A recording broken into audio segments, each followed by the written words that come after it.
A paz do Senhor, povo lindo da Igreja Batista Missionária La Paz.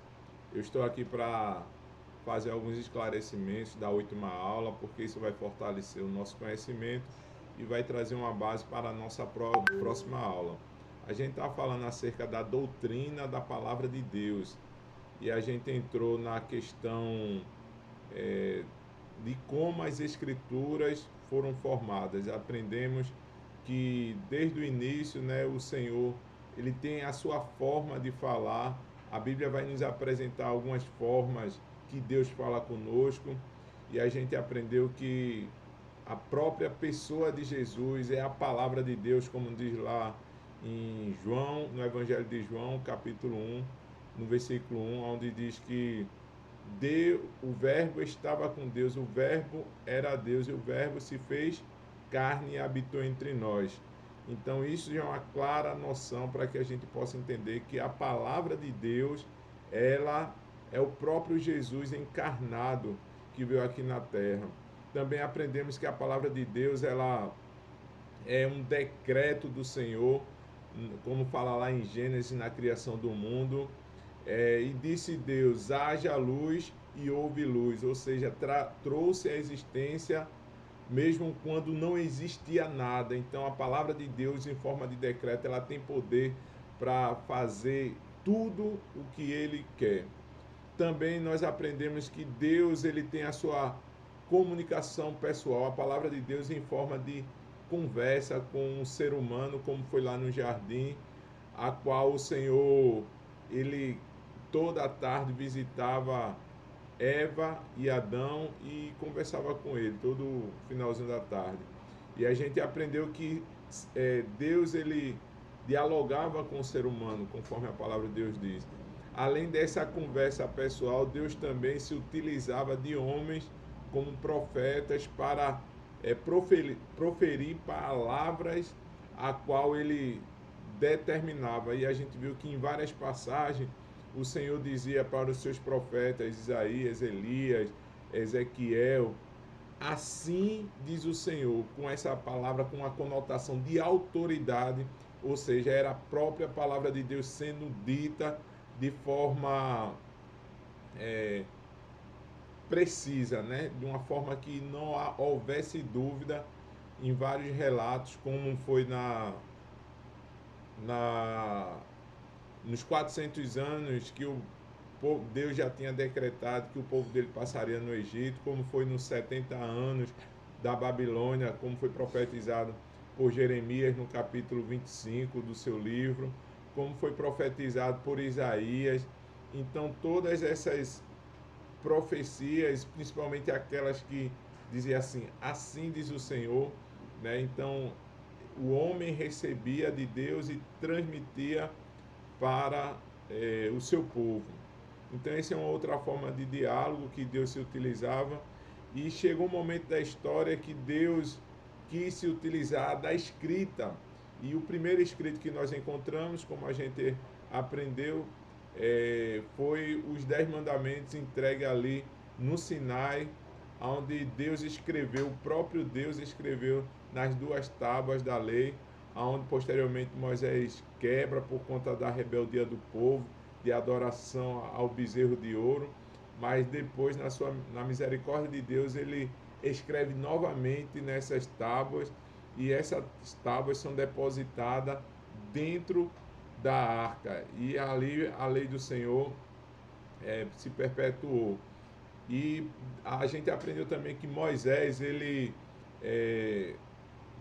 fez adições na lei, e essas adições eram colocadas ao lado da arca. Dentro da arca tinha os 10 mandamentos, mas ao lado da arca foram colocadas outras leis que Deus inspirou Moisés a ele escrever para poder guiar aquele povo no meio do deserto. Aprendemos também que Josué também fez adições no livro da lei, e foi passando o tempo, Deus se utilizou de homens para escrever. Aí foi o ponto onde a gente conseguiu visualizar aonde Deus estava direcionando a história para que fosse formado um cano. Então a gente aprendeu também o que é cano.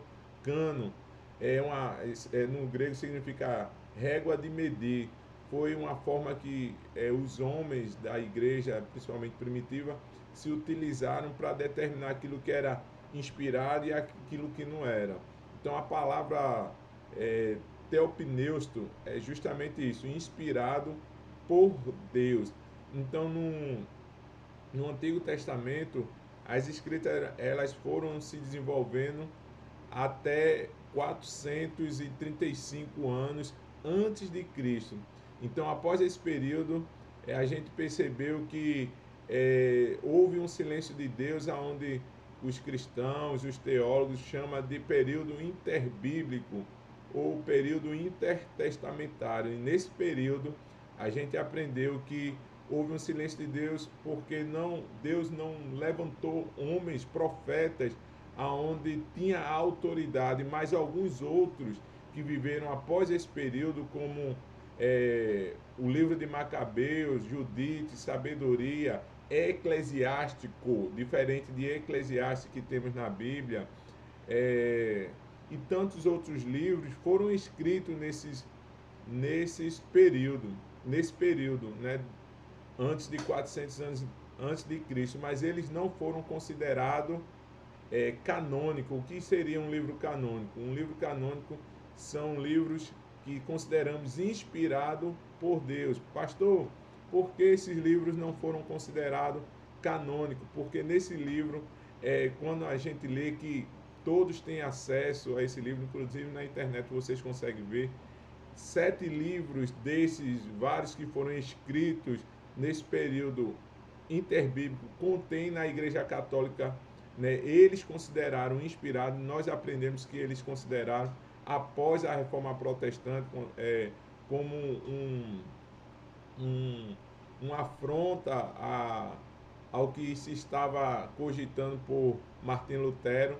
Então, no Concílio de Trento, em 1546, a Igreja Católica, veja só, já no século XV, XVI, no século XVI, a Igreja Católica, nesse Concílio de Trento, fez com que esses livros não inspirados fossem colocados como inspirados, para até mesmo respaldar algumas práticas que eles tinham, né, mas que não são consideradas conservadoras, consideradas palavras de Deus, porque sabemos que Deus quer que nós nos mantenhamos puros, santos, livres do pecado.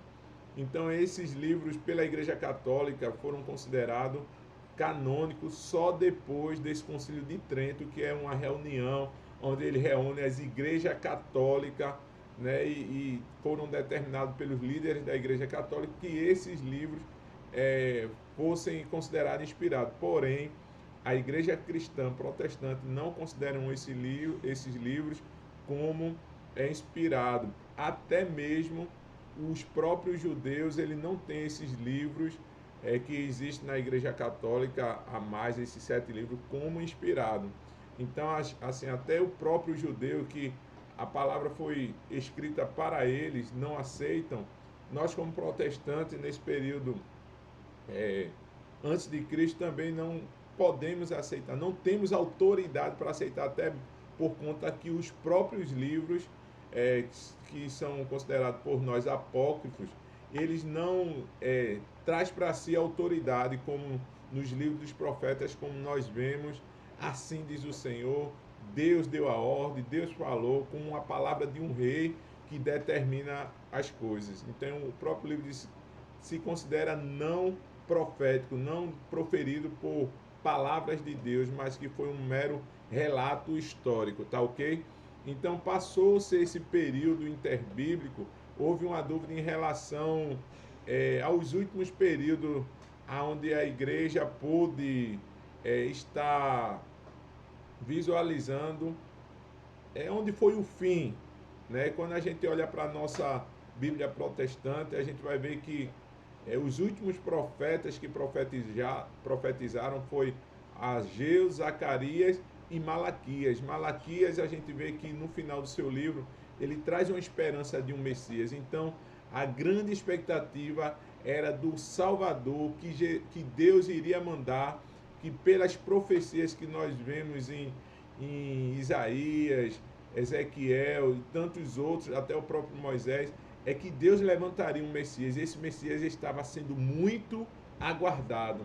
Esse Messias, a qual profetizado, todos esperavam. Então, houve esse período que os últimos profetas foram os 3 últimos livros da Bíblia, e o último relato histórico que a gente tem conhecimento e que está sendo considerado como canônico foi o de Neemias e Esdras. Então esses são livros históricos, como nós aprendemos, que está dentro do cano, dentro da Bíblia, considerado inspirado por Deus. Então tem aí o Conservador como o último livro, o fechamento do cano, né, foi justamente naquele período de Neemias. E uma curiosidade, para a nossa Bíblia cristã protestante, o Antigo Testamento, em conteúdo, é idêntico ao livro dos hebreus, dos judeus hoje, que moram em Israel e tantos outros lugares do mundo, são iguais, idênticos em conteúdo, porém, em divisão, existem algumas diferenças, né? Que se a gente for olhar para o livro hebreu, a gente vai perceber que vai ter lá a Torá, né, que são os 5 livros primeiros da Bíblia. Para nós chamamos de Pentateuco, livro da lei. Vai ter para os hebreus a Torá, Neviim, que são os profetas, que eles consideram profetas anteriores e profetas posteriores. Os profetas anteriores vai estar lá de Josué até Juízes, se eu não me engano. E depois os profetas posteriores, né, que são considerados Jeremias, Isaías, né, e dentre esses profetas posteriores, nós na nossa Bíblia tem a gente chama de profeta menores, não por conta de que ele foi menor do que um profeta maior em relação à autoridade, mas sim pela quantidade de escrito que tem em cada livro. Na Bíblia hebraica, os profetas menores também são 12, porém eles consideram um único compêndio, um único livro, eles chamam os 12. E nós temos os profetas menores como 12 livros separados. Então existe só essa questão de diferença de divisões. O livro de, por exemplo, de Daniel, na Bíblia hebraica, né, esse livro ele é histórico, mas na nossa Bíblia Daniel é um livro profético. Mas é só questão de ver, de divisão, mas o conteúdo é idêntico. Se você ler na Bíblia hebraica Daniel, o que tem em Daniel vai ter em Daniel na igreja, na Bíblia protestante, que é a nossa, tá ok? Então, dito isso, fazendo esse apanhado, eu vou entrar agora na questão do que eu passei para vocês, alguma informação entre informações sobre a divisão das tribos que houve por conta também do pecado de Salomão. A gente aprendeu também que houve os 3 primeiros reinos de Israel foram unidos, né? Saul, Davi e Salomão. Depois do reino de Salomão, o seu reino se dividiu em 2, 10 tribos foram para o norte, conhecido como Israel, e 2 tribos para o sul, conhecido como Judá. Então, essas tribos se dividiram, a gente sabe pelo relato histórico que existe na Bíblia, por conta que o filho de Salomão também, Roboão, quando foi consultado pelo povo para que pudesse diminuir as cargas pesadas em relação a impostos e tantos outros trabalhos, ele disse que não iria fazer, porque ele ouviu, em vez de ouvir os anciões que disse não, realmente tem que equalizar esse negócio, não pode ser tanto imposto, mas já os jovens disse não, tem que meter carga mesmo, tem que botar esse povo para trabalhar. Enfim, ele ouviu os jovens e não ouviu os anciãos. Então, o que é que aconteceu? se levantou esse líder Jeroboão, e com ele foi feita a divisão. 10 tribos foram para o norte com ele. A gente aprendeu também que as datas bíblicas, de relatos bíblicos históricos e tantos outros relatos históricos que a gente vê nos noticiários, nos documentários, há 100 anos antes de Cristo. Quando tem esse AC antes de Cristo, as datas elas são vem regredindo, né? 100, depois 99, 98, 97, até chegar à plenitude dos tempos, que é zerado o calendário e é contado a partir de Jesus. Então, hoje nós estamos no ano de 2024, depois de Cristo, tá ok? Então, Cristo foi aquele que fez essa divisão na história.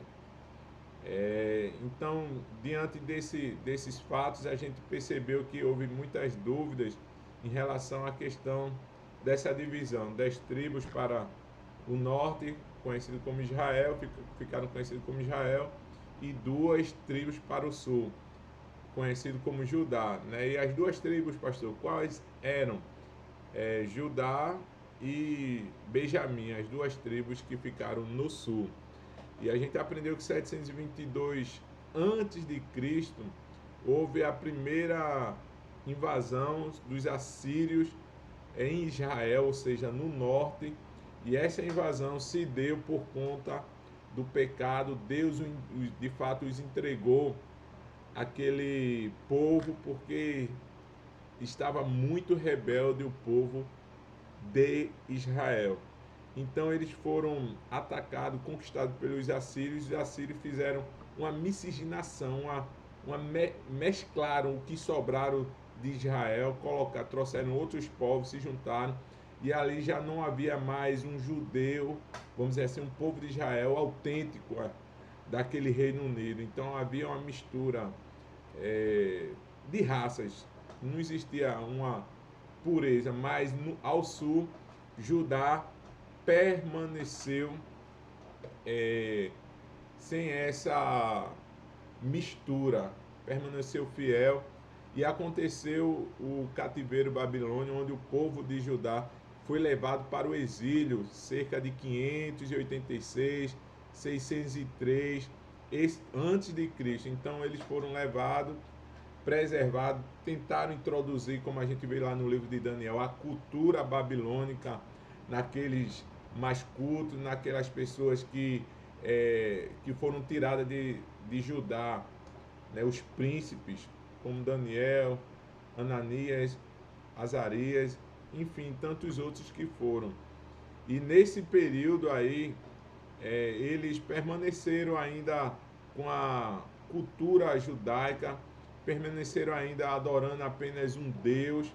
Né? Teve aquele evento que a gente bem conhece, onde Sadraque, Mesaque e Abidnego não se curvaram, permaneceram fiel ao Senhor. E depois disso, quando cai o Império da Babilônia, vem o Império dos Médios Persas, e aí o que é que acontece? O rei Dário, ele permite, né, a reconstrução do templo, que o povo de Deus volte para Jerusalém e ali se estabeleça, reconstrua os templos, reconstrua o templo e reconstrua os muros, né, de Jerusalém, e que possam viver lá. Então, até esse período, a gente percebe que Deus restaura o templo, mas há uma expectativa muito grande para a questão do Messias. Então, vamos lá para algumas informações que eu passei para aclarar tudo que foi falado na aula, tá bom? Não quero ser muito longo, mas eu acho que é bem útil a gente recapitular, ficar gravado e vocês possam tirar dúvida. Vamos lá.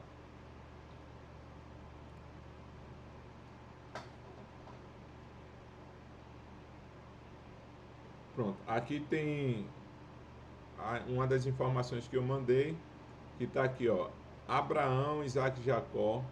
Se a gente ler Gênesis, capítulo 12 ao 50, a gente já vai entrar diretamente na história de Abraão, Isaac e Jacó. Pastor, e antes antes desse livro aqui, do capítulo 12, o que é que tem? Existe um grande resumo do autor de Gênesis, que nós consideramos que seja Moisés,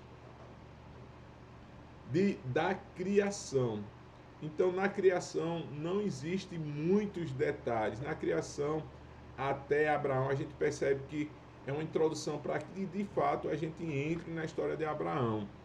E o livro ele traz um grande resumo onde muitas pessoas, né, veem um vácuo de informações, mas o que Deus quer trazer é como Ele escolheu o seu povo para poder direcionar na terra e ser uma bênção para todo mundo. Então, a questão principal é essa, um grande resumo até o capítulo 11 para chegar em Abraão e contar a história do patriarca. E aí depois a gente passa para o livro do Êxodo. O livro do Êxodo vai falar sobre a aliança no Sinai, ou seja, os 10 mandamentos que Deus entrega, a saída do povo de Deus do Egito. Né? Primeiro vem a entrada, né, por conta de José é governador, mas a Bíblia vai dizer que se levantou um faraó que não conhecia a José. Então, por conta disso, depois que a família sai, né, a família de José sai da sua terra de Canaã e vai para o Egito, na terra de Gozém, aí se estabelece lá, cresce, se multiplica, mas depois que morre José, que fica a geração do povo de Deus lá no Egito, levanta-se um faraó que não conhece a história, que não conhece José. Então a gente percebe que quando não se conhece a história, não se respeita. Então, depois desse período, aí a gente vai entrar na questão do reinado ali. A gente percebe aqui, ó, sai do deserto, depois do deserto vem Josué, depois de Josué vem o período ali de Juízes, aonde o povo agora não tem mais uma liderança levantada como Moisés, como Josué, mas esse período a gente que é cristão chama de teocrático, como fosse Deus no governo. Mas existe até um versículo que eu não me recordo agora, que vai dizer que nesse período todos faziam o que bem entendia. Então Deus pontuou nas histórias dos juízes, levantava um juiz para poder livrar o povo de Judá. Porém, o que é que acontecia? O povo de Israel, mas acontecia o quê?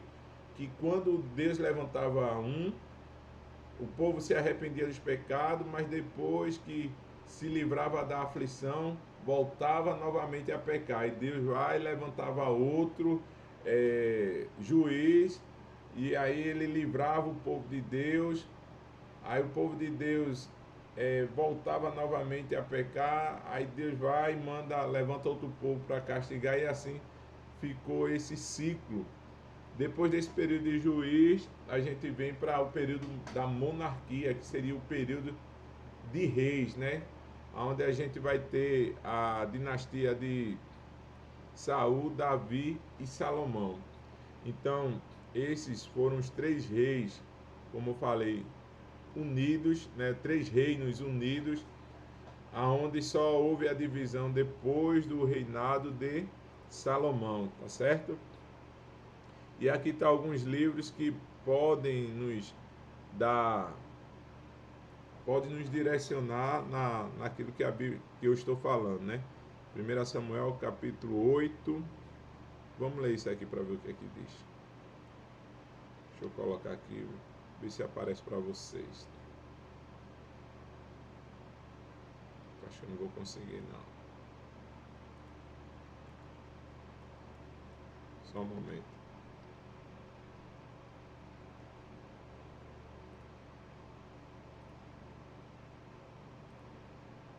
Eu acho que não aparece, não. Tá aparecendo. Eu tinha que colocar. Só um momento. Deixa eu ver aqui se eu consigo colocar aqui, hein?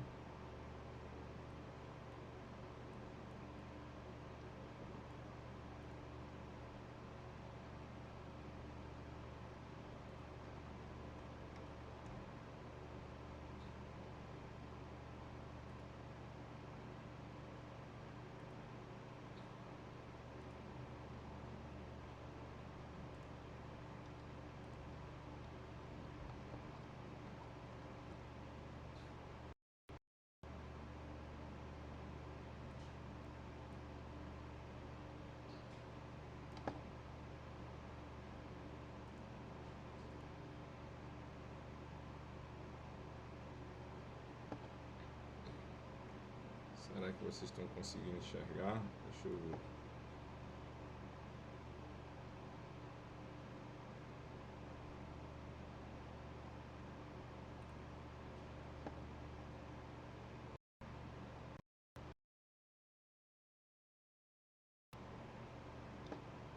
Enfim, e sucedeu que, tendo Samuel envelhecido, constituiu a seus filhos por juízes sobre Israel.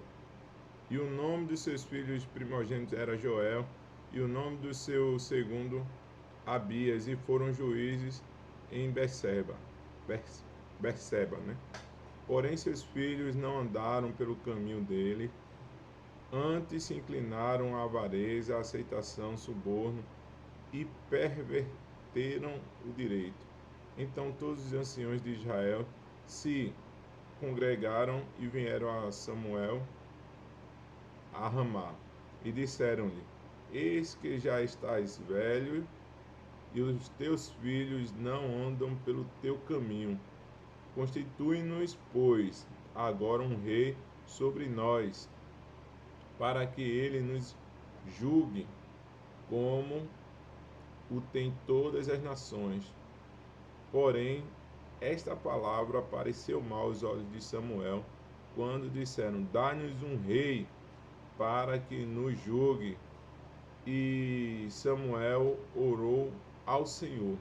E disse o Senhor a Samuel: Ouve a voz do povo em tudo quanto te dizem, pois não te tem rejeitado a ti, antes a mim me tem rejeitado para eu não reinar sobre eles, conforme todas as obras que fizeram desde o dia em que tirei do Egito até o dia de hoje. A mim me deixaram e a outros deuses serviram. Assim também fazem a ti.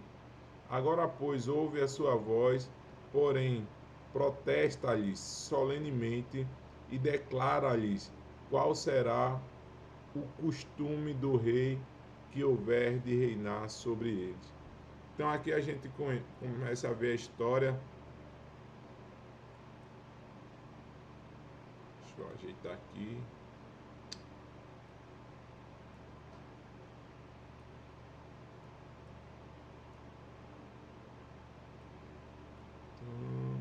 Só um momento.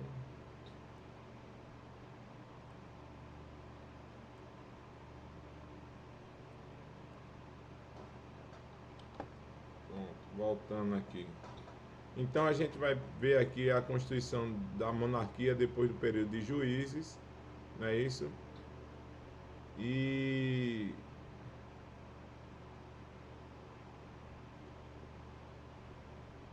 Israel antes tinha um governo teocrático e passou para monárquico, ou seja, teocrático é Deus no poder, monárquico passa a ser o homem no governo, tá certo?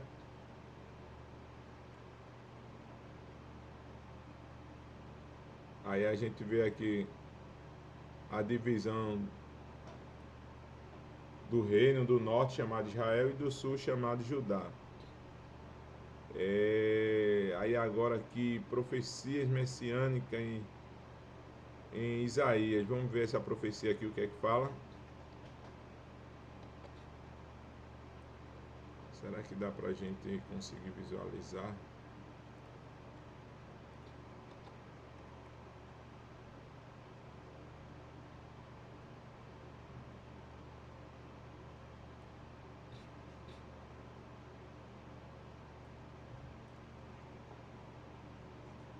Olha o que diz a profecia.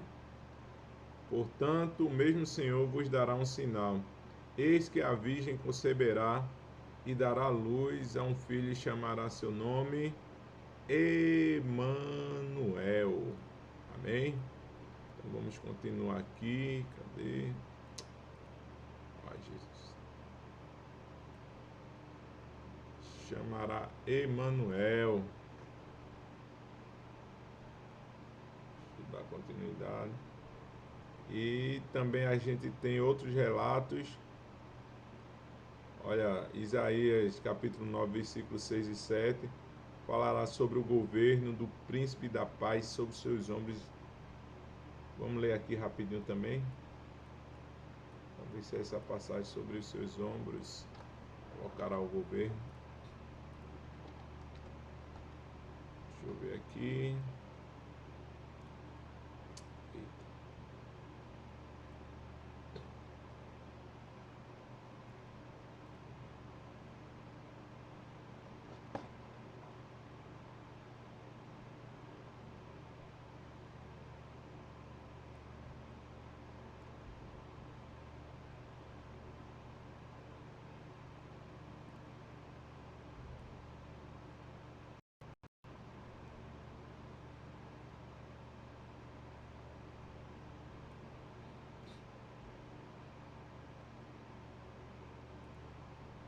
Deixa eu ver aqui o que é que diz. Ai, meu Deus.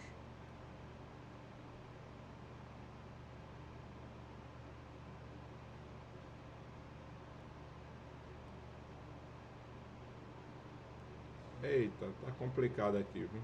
Mas eu vou me adaptar melhor, para dar uma aula melhor. Deixa eu ler aqui para vocês. Eu queria que aparecesse aí, mas vocês acompanham aí na Bíblia de vocês, tá bom?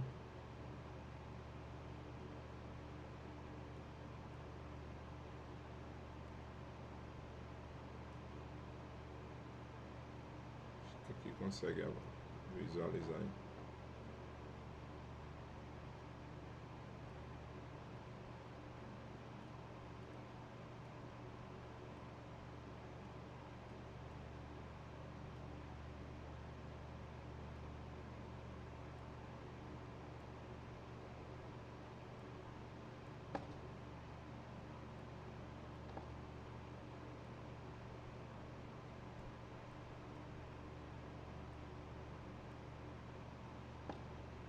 Não consegui não.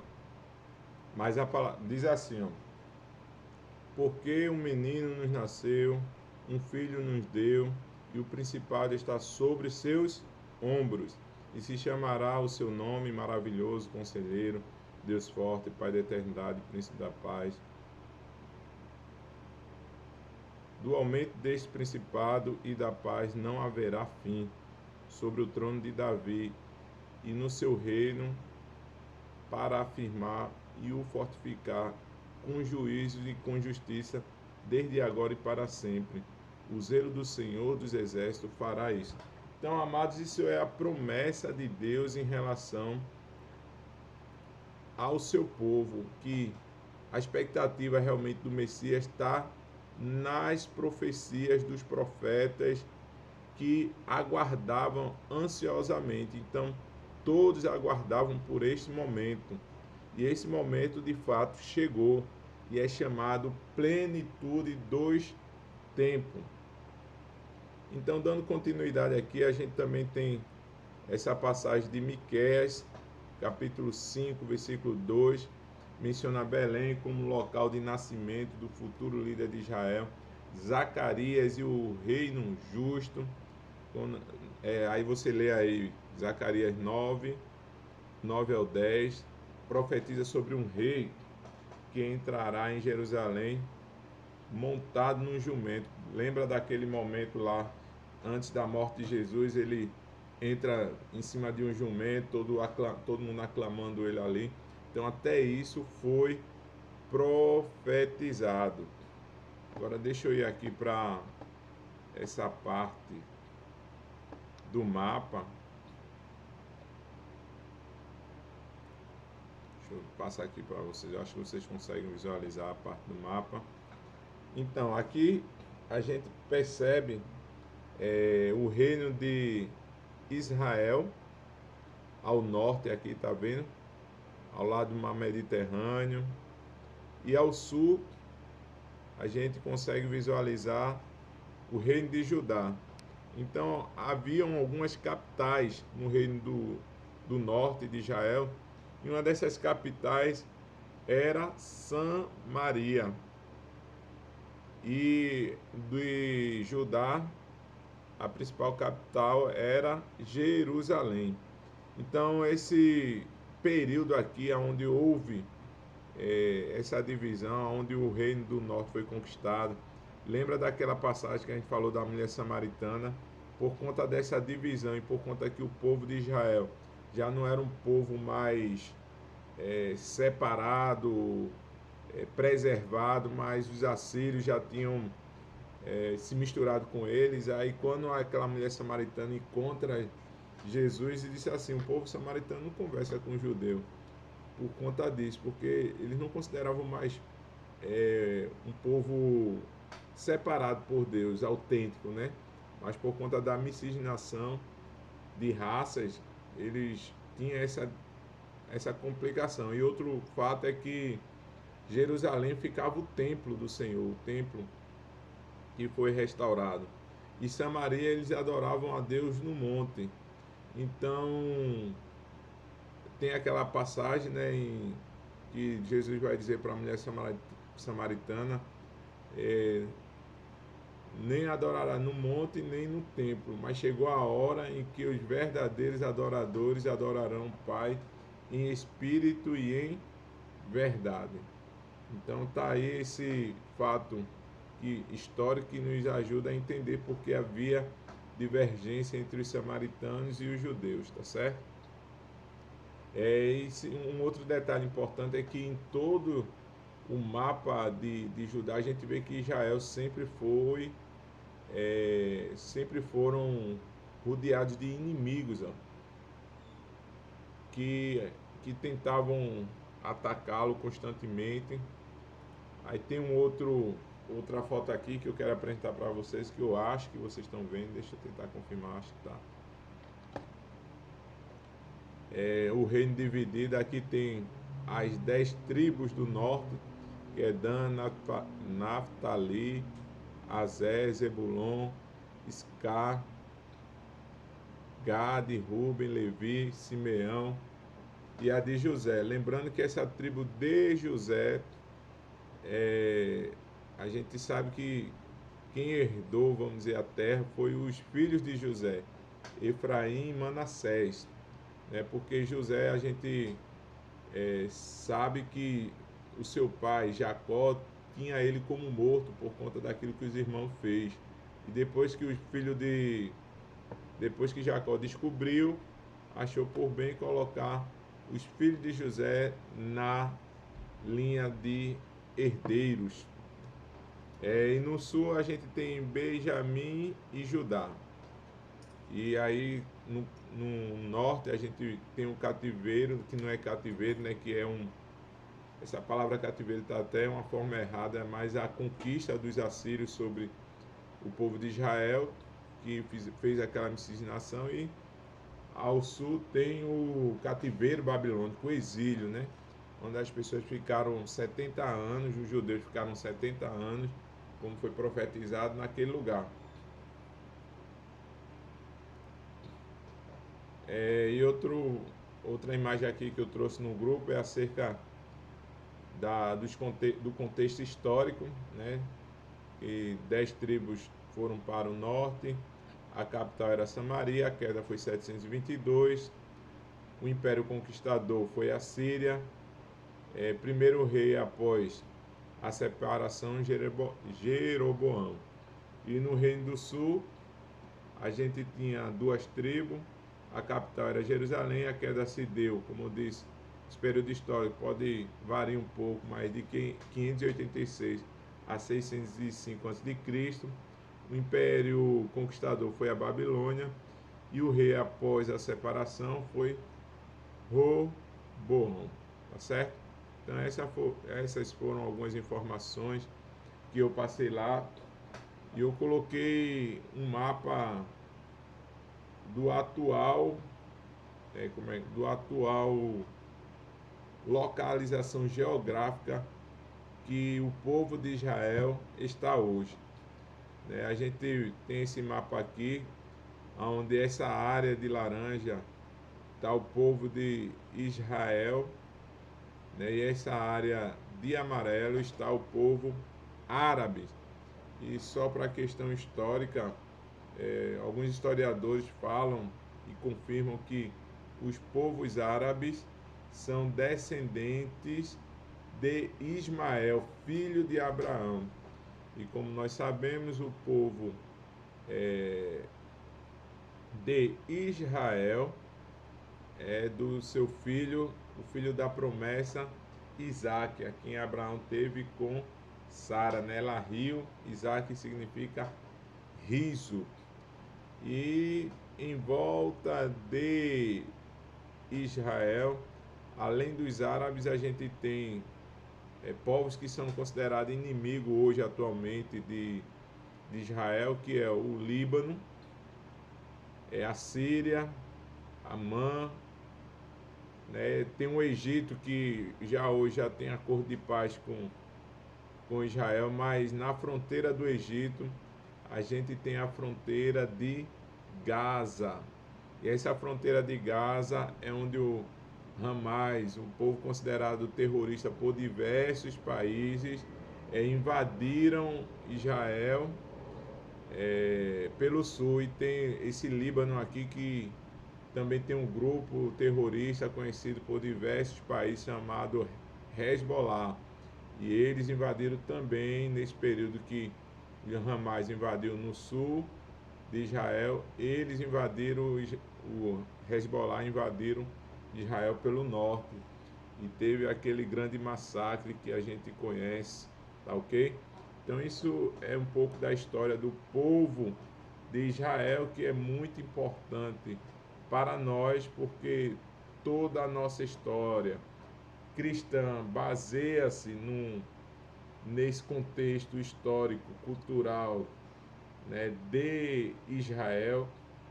E eu acho que eu fiz me entendido. Caso vocês tenham alguma dúvida, se eu souber, tirarei. Se eu não souber, a gente pesquisará junto para poder tentar eliminar a maior dúvida possível. Tá ok, pessoal? Deixa eu ver se eu coloquei mais alguma coisa além desses mapas. E por fim, a gente tem uma dúvida que houve lá em relação aos filhos de Jacó, se seriam 12 mesmo. De fato, Jacó teve 12 filhos homens, contudo, José, ele, quando foi para o Egito, Jacó só teve 11 filhos, vamos dizer assim, ficou com 11, né? E aconteceu que depois Jacó considerou os seus filhos Manassés e Efraim para fazer parte da herança, daquilo que Deus tinha prometido para eles. E a gente entrará no contexto do Novo Testamento. E o Novo Testamento está imbuído de muitas informações também que a gente precisa entender para ter um conhecimento pleno das Escrituras, tá ok? Então que Deus abençoe e até o próximo estudo.